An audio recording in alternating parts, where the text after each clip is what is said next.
Hi everyone, welcome back to my channel Gitanjali Story Time in Manipuri. Ngasi wari ani puraga laksare wari se ngasi ki wari sidi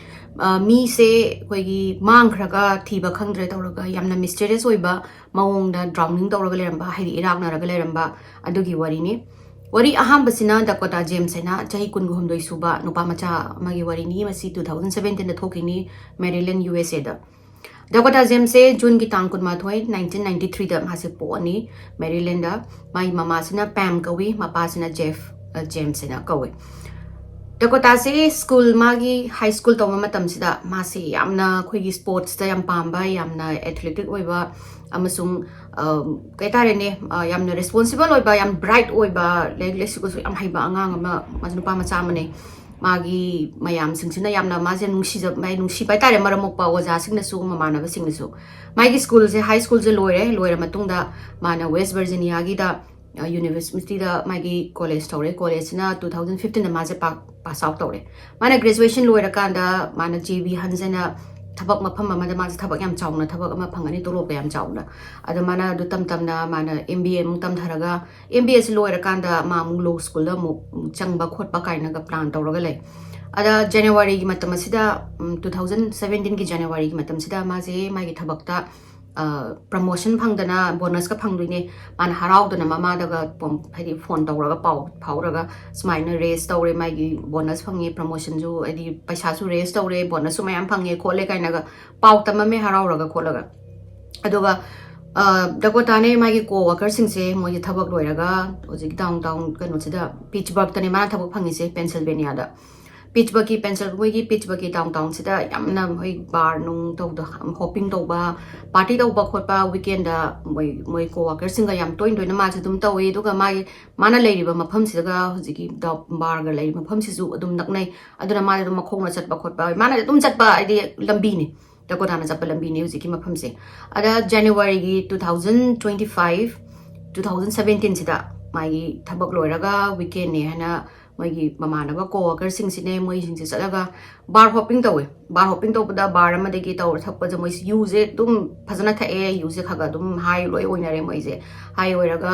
thengzele hana kano tawre moi se mayumda halage na tawnare mayumda halage tawnabasida moi co-worker sing moi singje wari sanare hayeng ata mu thabak thengare se khose haraga adugo Dakota sina makhongna dum mare dum mana dum chatpa lambi ni mana dum khangba maphamni mana makhongna mayumda handoine na mayum se hangre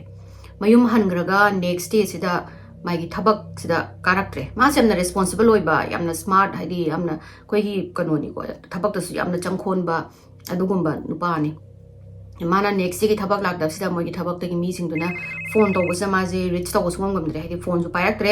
aduga phone ju switch off lai gre aduga ma se phone ju payak ka ma ka pau phongla ba ngamdaba dagi ma jana amu phobwa du maina haidi thabak tagi na lak ta ba khota ba thabak bang tau ba se ma ampu tau de aduga ma ju kai gumba suti log do boy ga su ma na moigi kanu sita mai gi boss da ma suti log khot ki hai ga da bane kai hai da bi da ma se lak ta ba dagi moi ko worker sing jina ju phone hanjan jana tau ga phone ja pairak ta ba dagi police ta phone tore adagi mu police na mu ma ba se da phone toraga massive search mai ma hoigi ma gi kai thi ba gi thabak se tore thi ba je sukpang phangre ma je mai gi phone location ju ziki mana chali ba lambi asise asidagi hena lambi do dagi dum mai phone ju mut khare mai kanu se mai phone record ta ju adagi thi ba je phangda ba dagi mai gi missing report sing adagi mai gi co-worker sing jin tawraga mai kanu tawre di flyer tawdana khotana adagi mama sina massage hedi massage Facebook ta haptana kadai de lai gre do tawre da tawre ma lairaga di khangaga di haibiro kholo kaina ga moi sing just loina haptana ma se thiraga supang phangdre phangraga dum laire ma je Mas phangdabadagi Pam sina police da hanjan na dum phone tawraga hangbaje police sina ju haidi moina yu hana tha achakibani na smile da lairamba yai khole maybe karai da no mama de magi yu do no tawraga ni sa do hanbal waraga halak chakani kaina ga thawai sa sa da badong no tawe na mama sina amda frustrating waraga Pam sina police sing sida di surveillance kan da chalaga amta thibiyo haidi ma sina moigi CCTV mayam lairiba kholiba mayam sida amda thiyo kholo taw man hanjan ja tawdagi police jo hoi na haraga kitang tapthai ma kitang moi jina aleja legi type ta tawraga adum laibasdi mana Facebook taga Pam na haptana khotana dagi mai in mai kana tare mai case Dakota James kanoji Dakota ji case ki matangda update tawdana khotna macha ji talai khuram bi kholo do tawda tawgaina mama ji jo hape dagi mana police dang ki takbadagi police na uchina china surveillance ko CCTV ki footage ama phangni footage da ma se phone pairaga mayumda chatpagi last oina footage ama ui aduga asida ma ji normally dum moina ui da ma yu ngawi phere phere hai ba khotpa kem tawde aduga mi kanamu na subangonda mai maning tana ba khotpa mi khai suspicious oi ba pot ama ta udre moi hadi mama sna giri giri takpa dagi moina phangni ba footage sida dagi hena phangre na topa check ta u kho lo na yeng base asigi check taw basida numit sida lebak thi badagi haigadra moina CCTV 163 lay basida 45 amadi thabak haidi kano yaram dare CCTV zero down oiler me bera tawler me bera tawraga kanabung na sukhang da bagi type da numitu da bera tawrira kaino amta haidi magna chatlu ba magi lambi gi area sing sida di kano tawdre haidi phangdre do just mana sai bar dagina mayum lakpagi moi plaza malai plaza do lan bagi plaza gi CCTV do adugi footage do dagi hena phangda badagi mama si so songning gi nei noi na kaina city sida so amna koina tax am pira kholaga leiraga CCTV ji bokta loina mak phana kano thamdri je kai no CCTV ji loina mak yaramaga di ai kano je haidi isa je kai karai de sakhi hai base loina khanga da bane na pam je amna nungai ta ba haidi magi nungai ta ba phongdok jare March ki tang taruk 2017 mana numini phuni surapa mangi ba numini phuni surapa ki ayuk sida nupi mana magi huisiga Ohio River haidare moi Pittsburgh ki ojegi Pittsburgh ki dagi khara chalaga 10 miles mu chalaga laiba mana first kanona Dakota na ahamba magi last footage ta ugi bido adu dagi 10 miles mu chalaga laiba mafam amada mase lairam kano se hojegi nupi sina walking huisi puraga walking chatpasida ising jida kaino ma tawra laibui ada mana ising je kaino na check taw basida mi gi body man ba ma tawram badagi nupi sina police se phone tawre police kawraga police na la check tawra kanda body se Dakota James ki body oiler me adi magi last hana ugi ba mafam badagi 10 miles mung hai mana lairami se adagi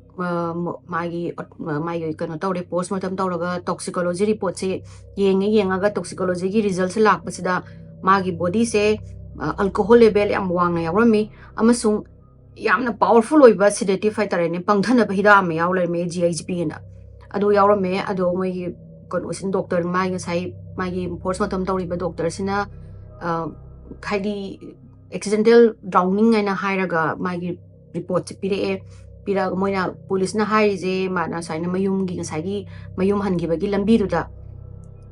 ma kano da Ohio gi rivers ma land doini mai bridge ma lei bridge land masida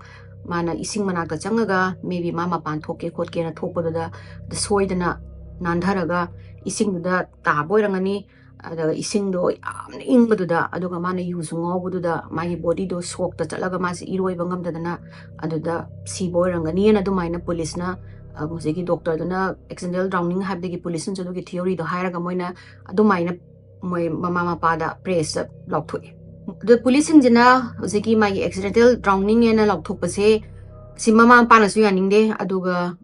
magi hadi case da problem mana moina dugi answer ji piri bogi moina zeki result la ise sidai da problem khala ba case da id khara chayet na pa khara le ahambada mana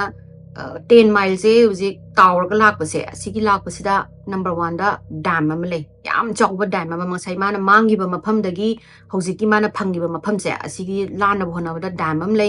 dam hai je amna violently ising irai amna kanba amasung moi gi hana machine kai ot pokhot ba leibanina irai duna to kanbane forceful oi banina magi body je adogi dam je lana matam da mache tukpa ka ta gani adubu mai body je phangba matam da my body to the kaimok tawlam deba amna pristine oirame my body je kaimok tok dabida adum tawrga lerame hali dam do lalaga lakpani haibagi kano se amta leitre na ma ji dam da lalam maroi haibaje mo moina mo adigi theory je puthore mayamna su moi mama pa singna ju moina puthore ise adagi ani subada mana ma ji irak na yena hairagadi magi lungs manungda ising changadabani adu ising ju amata changam deba magi kano manung se asigi problem jong puthore adagi magi problem jing je haina sigi je haina chayet nai khoire na ma pazina haibase moigi policing dana no accidental drowning ne na haibire habdagi ya moina saudana ma pazina moi dok moigi kono tawrani atopa amamu investigator aphawa koigi kono tawna ba forensic ki aphawa amamu moina hire tawge na moi sedaina police da moina hire moi gi family sina world gi renowned forensic pathologist ama hire to gani mai maming sina Dr. Wecht kana ma sida mana hire to laga amuka hanna amta yingbiyu kholo haidi magi kano moina hire ba result se pende ma accidental drowning ni haise thajade kai gino da magi lung se ising yoram banate adaga mana mangi badagina phangi ba mafam se dam ma lan ga dabani dam se so lan bazu natte du namta yingbiyo na tawdagi Dr. Wecht sina moigi sagi ahamba moi coroner na piba report to gi investigation ne dagi mana mu hanna mu thijan humjam ba tawbasida mana khara kanu tawi Dr. Wecht sina kanu khara phangdoi ni result khara phangani haidi moi police sing na hana phangdaba ahamba sina moi haije Dakota gi body se ising sida 40 days mu laiba natte mande mai gi decomposition haidi mai higi masadu na pumdharakpagi result ki matung ina just couple of days kata ni man ising de lerami se but mana mang do dinu ni phuni ni mang rese aduga mai gi mangak sam gi asai sida ligature mark na koi kai tare ne rope gumbam na ki bagi natraga na kaino ma thauri ma taraga kaino ma koi twine gumbam na ki bagi dak ama tai khole na mana haise do na mai gi se foul play ma le na haira mana adon puthore ada mai usigi kaino do ligature mark to di natte na saina amuk moi ki Pittsburgh ki doctor ki moi medical ki council sing na natte just mai gi dry kaino ni na haira mana dried blood ne aduna te na mai na hai adu re su Dr. Wecht na hai se I swear mai mangak sam da lari do kano ni na hai ligature mark ni hadi thauri gumba kano gumna ki bagi khot ki bagi mark ne na doctor sina hai Dr. Wecht sina hai se Dakota sina ising da changma matam sida either ma se sira ga changba natraga unconscious or kanda ising da changi bani adu dugini mai gi langja ising yaudri se aduga Iraq na inoina accidental drowning hai se kara maina hai rino accidental drowning hai ragadi magi body magi lungs manung da ising yaw da bani ising ju yaw de khote na adu maina fake se puthora podo moi gi huziki policing jina adum yadre hadi kaisu kanambo ki foul play amta yaw de khote ma do soidana Iraq na bani khot pani na adu maina dum hai raga le policing ji jo ade mayam na theory lae man sina 40 days mukti ising da laibagi magi pumbagi magi body pumbagi chang na ising da kuina laibasu nate haidi maybe 3 days muki manung haidi 3 days muktani mana laise aduga magi haidi mana ising da laib matam da chamga matam da mana siraga phangi je just 3 days muki decompose haidi body pum thabaji numi humni muktagi adu ketani lerami je adubu ma 40 days mangure habadi numit kunthra ga tayet ni madi kadai dro ma hingami ising da laibuna te kadai dro ma lai magi phone je switch off oido karmai toino ma do kadai da na hangai 37 days kadai da lairuge habse mayam jena question to bang e di mayam gi theory sida adu mana lae adagi khara mana hari je ma do kana ko na kidnap tawraga aduga moi hojiki group ama lei haidi smiley killer haina moisina nupa gumba kano se kidnap tawraga matam khara torture tawraga hatpa group ama lei serial killer ama adugi group turne mo hai police na modu da mung dibang tawre hadi aduna nate adugi kai mo mande khote ma do mathanda Iraq na bani na dum hai lare dagi mayam gi theory in mo parents na hai rise karam maina iroiba swim captain oirami ba nupa duna iroiba du da karam maina ma dain Iraq na doino adugi mathakta numit kunthra taret ni mana hingaga lare maduna kadai de lerino kamaina kanagi manakta lerino haibasima question dum lere kanabung na answer khangdre adagi mo ngasai CCTV mo pulap hoigi yaram dabado mana chatpa lambi du khak CCTV do footage phangdaba yaram dabado karamain tawrino is it coincidence hadi chana dana haidi yarudribra natragana paranormal ama thoibra natraga alien na laaga CCTV ki footage singsil mangloina mag perata holaga ma do abduct tawraga moina experiment tawraga ko na ising da langtharamibra aduzu haidi haiba ngamde karamaina maji siri no haiba se gyan tadre adagi pam na zu mana accidental drowning haiba je ma sunga ma sunglo loi ma fight tawgini hai mana fight tawraga macha nupa do halaka dog nate chumi adu eraga su nupa do gi maming do history da hengwai yu ngauraga ising da tasalaga si haiba do gi mingjatu di ma pamde hena mana hau mana asing ba khangdribo ma fight tawgani khotkani na pam do na yamna kaptana khotana mayam kanu da hai adagi mana mo authority sing da mana su tawgane na di moi sai CCTV na yaram da ba yaramagadi mai macha nupa do kadai chakhi kamai tawgani na khanga da bani adana su tawgani mana moi city sida mama sida su tawi aduga hena surveillance camera hena hapna bane hena mana foundation ama Dakota James foundation ama mu hangaga CCTV hena hapa hena leragadi ma haija sumainum kai kana gumba kari gumba mangi ba thoki ba yauragadi moigi family singda awaba nangdana ba amasung magi hojiki kanosina magi mana Dakota James ki foundation ama hangi se asisina mating tokba amasung moigi kano hetai lawyer ama tongana ni aga hojiki foundation sigi matung ina sigumba nupa mangi ba khot ki ba leragasu moi mating tawba haina pam na huji phoba ma adum mana sigi accidental drowning se ma yaning de hana adum phongdo lei adu bu kanam bung na khangde karai da mana karamaina karai kamai tawra mangri no mana dum chat palambi ni mana khangi balambi ni sigi lambi sidagi karamaina mangri no amusung saigi CCTV pulap yaram dise kari gino degi tumit kuntha drani karai da ma lai rui kholu habado answer du kanam mu khangre adodana adumai wari se adumaina law gi matungina di haidi police ki moina matungina di accidental drowning hai mama na di nate yaning di hairaga case adumaina loisangi ani suba wari sina Lucas Homan goba nupa ma gi wari ni asigi thawdok asina 2006 ta thok toini September gi da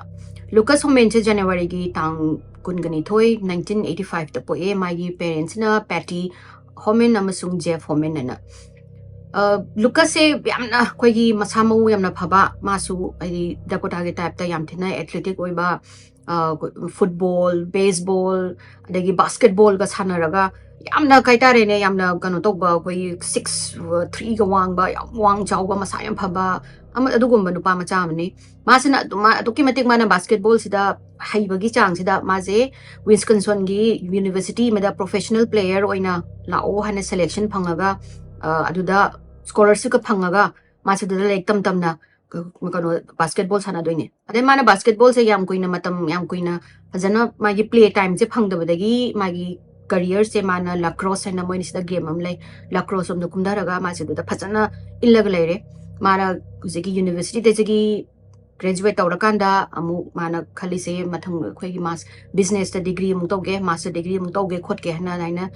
khalaga laire doga moi university da dum ma dum sanara khotlaga moi mamana ba singduga dum haidi koidana khotana tawi September gi 29 2006 sida moi gi matam da German gi festival yam chawna October fest na ma tawgani adugi tawbasida moi gi mamana ba singne moi singse haidi adugi celebration gi oina moi gi bar sing da chatsi khotsi moi adugi festival lo yauru si kholu se da moi jala ya la aga mamana ba sing siga moi se tons of beer beer am thakna October fest na mana cha ba thakbi gi kanoni festival ne thakna khotna tawre tawraga midnight yaurok pa sai sida amu atopa bar da mu chasilao ana moi se mathang amu bar am hopping na bar taw mathang bar silaga la aga moi se party tawdna khotna last bar am na changi bar se sanga moi jong pazana thai hadu jong thai aga moi jingje kano da yam su crowded oi mafam se aduga mamana ba singsina ma ubase ahingi pung ani ga minute raunga sai sida ma se last un uramaga ma sa dai do ma se dum phammaga khotlaga yaudna khotna dum leramaga ma se ware khotle di hairami aduduga ma se thiba phangdre mamana ba singjina mayum halage tawbase thiba phangdre moi mamana ba singju loina mak sutta loina ngawroni moi julo ma yu ngawro lerne thiba phangdaba sida moi wakhanda mayum chala ma sai ware khotle hamina ma do mayum na chalam dong male aduga kano su haidi yamna body ju masama u phaba 6 feet long nu pa jibu kada na kada du mayum chalamani do koi chala jena mamana ba singju mayum da halaga next day se moina golf sanaga daba golf da mana yam look forward to ba game ni Lucasina ada Lucas look hana suma yamna khanglai maje ada Luxina magi yamna pamjaba game ni haraga nongala kansida maje laktre uzeki games man moigi golf sanabam se laktabadagi mamana bingsina phone tawbasida phone je supai pairaktre aduga maje pau phongna ba ngamdabadagi moina pakhatana magi roommate kai kai da phone tawnare khotna hangna dana khotna masi roommate amaga lemina bane adagi hang khotawdagi mas adi kada adumaina pau phongnadre khotre dagi kano su pau haidi mama pa na su hange ma pa na su moi su pau phongnadi khote na tawbadagi police ta tae police ta aga police na la aga magi thiba humbagi moi kanna investigation tawdana khotna kanna honaraga leire ado kaimbo khangdre haidi karai de lai gamno khangdre adagi moi police sing bar ki moina hopping toriba area se la aga bar sing sidagi bar manga taruk pareng sana lai sidagi CCTV gi footage se amta yenge mana last oina ma kadai de lai no khotpano na tawbasida haidi unfortunately same Dakota gi thabak ki type da uzigi CCTV sing kamno zigi bar sing zigi security ki footage sing se amatta yaramdre ni numisi da loina mak down oi lerami hani ngamningai oi bratragana coincidence la kaino khangde loina mak down oi rani oiraga ma se karai na sakhabno je khangdre ba jigi bar manung jida zumi jo chille chin manung jo CCTV do yadamni mamana ba sing ne ju last oina pungani ge minute ranga da gi ma da du da last oina uya da gi khangdre hare mayumda moina lae mayumda su kai ma ju mana leiramagi khotlambagi kaimbo khan tawdre aduga yamna ngakningai oibada maga leminariba roommate se masangam de na laibani mana ahing chuba mana mayumdagi huziki yumsidagi sungthok thokpa nate aduga kanambo haidi maja dum leiba roommate na mana next day gi nongan bagi ma haidi mamana ba ngasai look sina lucas sina mamana bising duga ara party tawringai kholingai gi matam hai tare ne sida mare dum mayumda leini aduga ayuk sida adugi mana halaktre na tawriba ayuk sida ayung anta alarm ma khongap doini my roommate sina tummingai sida alarm jo khongi na mana check to sida thiba phangdabadagi mana kadai de no la ije na yenga kanda lucas ki room dagi alarm gadi alarm clock se de khongap doini my phone sida alarm se ada mana pakthara yenga kanda phabung magi mopak kangdon thada bida mopak khak thabi doni mopak to gi makha du da phone je leirame phone je na lucas ki phone oi leirame ngasai alarm khongai do adu ju mana hai mana kano tawre hadi lucas na chakhibda phone je mangon da yawgrini adu karamaina phone je phabung makha da leiramino haibase adu sumoi gyan tadre ma police na ma se thibani thibase supang phangdre phangdraga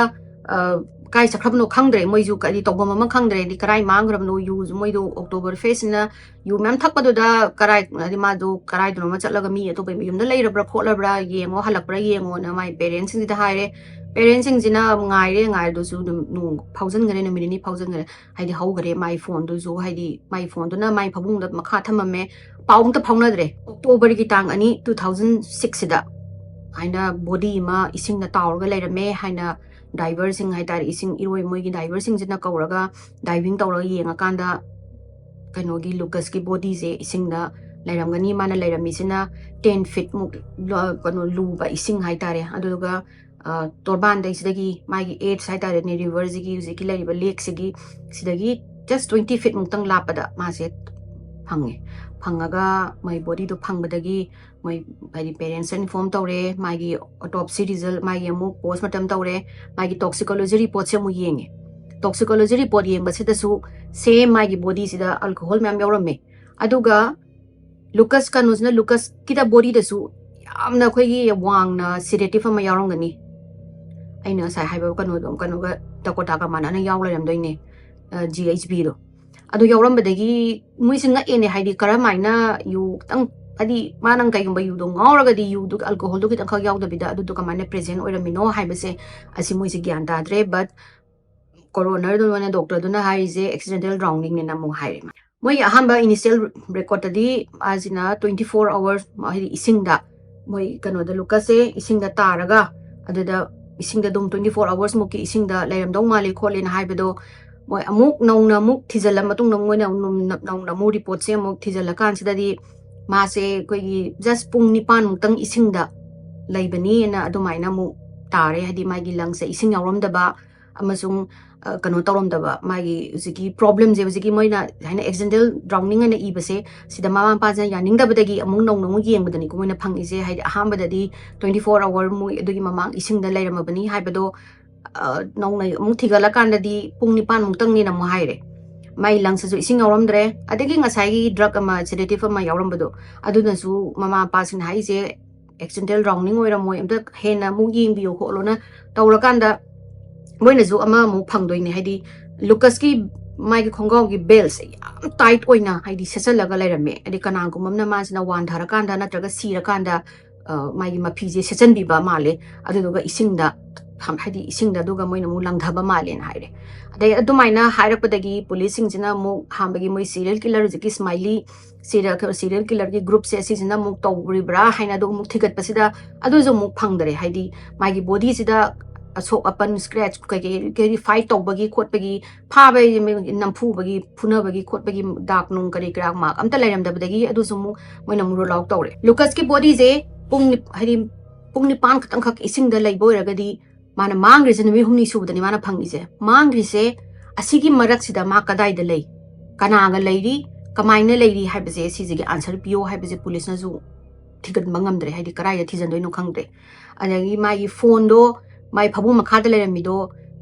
mayamna haidi amna strange way bido hai maji na phareni ma mayum wari na mayum da halo halak baje magi roommate na sukhang khang de ma nu mi che halai hai baje ma hing nungdam je tum da bida do magi game sana ga lei bida lei bani adu da lucas se sungan halam de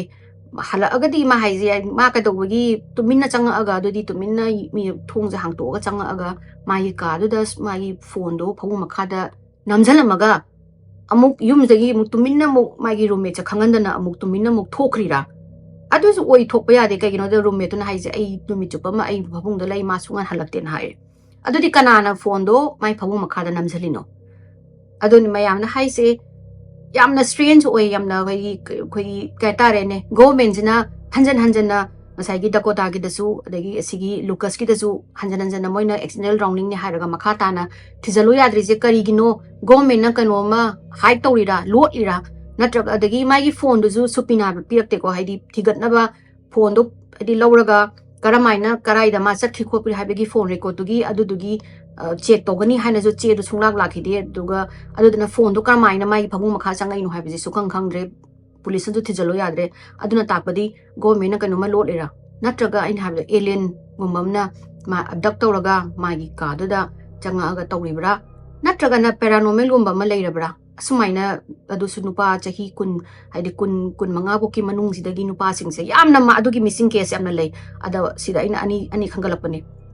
asi missing case asida moina karamaina sumaina nupa macha chahi kun daina kun manga bo ki manung singsibu sumaina mysteriously ising da taraga adu su yamna sport person masakan ba masamu phaba mayam sibu hekta yungaur hetna bu ising de da lupaga leramba adu su lupaga leire na mana mangri ba numit kayani gani mangi bado adu gi manung da lupaga lemba sotaba si da ba di ising da koina leitringai da habidi moise kanagum amna pharaga kanagum amna